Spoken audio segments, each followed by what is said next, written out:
Bueno, cordial saludo para todos. Mi nombre es Liliana Hernández y a continuación daré inicio a la exposición correspondiente para la tarea 2. Entonces, en mi cuaderno tengo las preguntas referentes a contestar de acuerdo a la lectura. Entonces voy a empezar por la primera.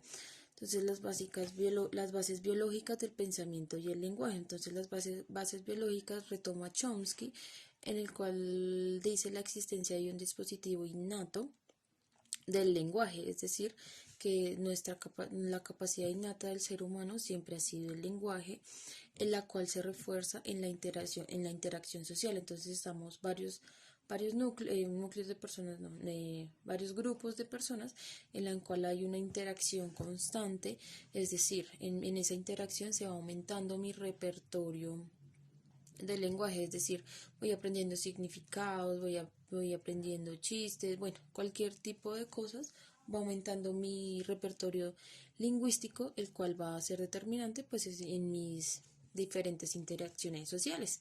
Entonces, el segundo punto son las características. Entonces, en las características, el lenguaje pues es una herramienta cultural que permite la comunicación entre los seres humanos, ¿no? Entonces aquí hay unos procesos de comunicación. Entonces aquí encontramos tres procesos de comunicación. El primero es la comunicación verbal, pues que hace referencia al uso de palabras para transmitir un mensaje, es decir, una conversación de frente, bueno, por chat, diferentes formas de comunicación, ¿no? La otra es la comunicación preverbal, que hace referencia a la voz y a las tonalidades distintas que podemos utilizar de acuerdo a la situación, ¿no? Gritos, llorar, la voz tímida, bueno, todo ese tipo de situaciones.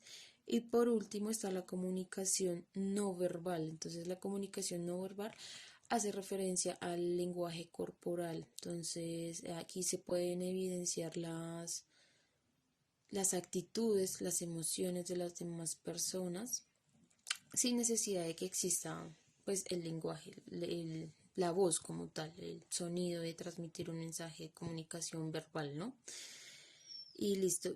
Por último, en el tercer proceso encontramos los procesos involucrados. La tercera pregunta, perdón, encontramos los procesos involucrados.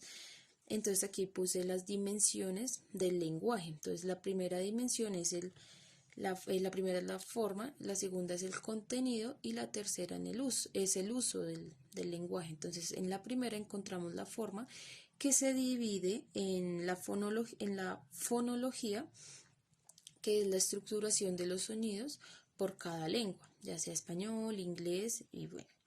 La segunda es la sintaxis,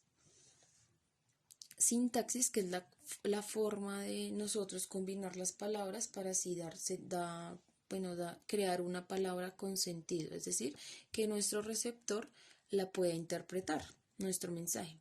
La segunda es el contenido, que está guiada por la semántica, que es el significado de las palabras como tal.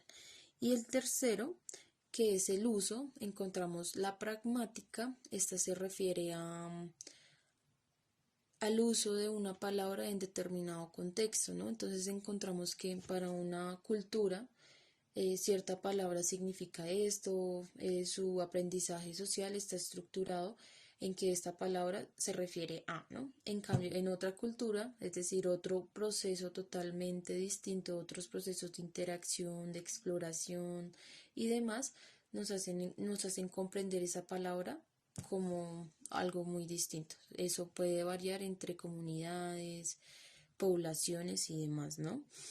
Y por último está la influencia del contexto sociocultural, ¿no?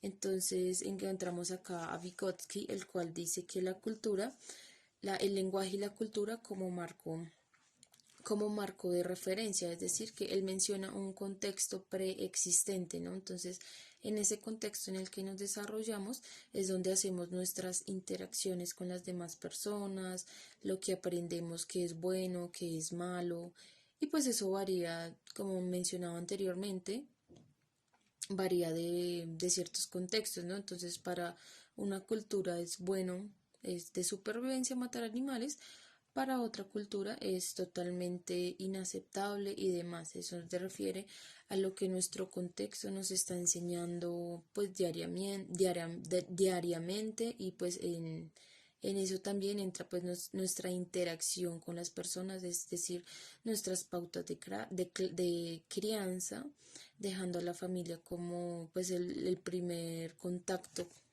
con la sociedad y posteriormente en su crecimiento y pues irá desarrollando más habilidades y demás que le permitan entender, comprender y asimismo actuar en cuanto a un deber ser el cual fue enseñado pues en su comunidad. Eh, Listo, ya eran, no eran más las preguntas de la exposición, entonces creo que ya se cumplió el tiempo estipulado y ya dando finalidad a la exposición. Ya, muchas gracias.